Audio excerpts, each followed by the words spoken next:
কাগজের ফুলে কভু ভ্রমর আসে না, মরা গাছে কখনো ফুল ফোটে না।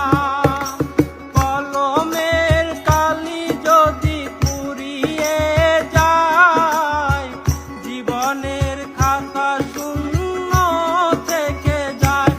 আমি লিখব কোথায়, তুমি বন্ধু আমার চির সুখে থাকো।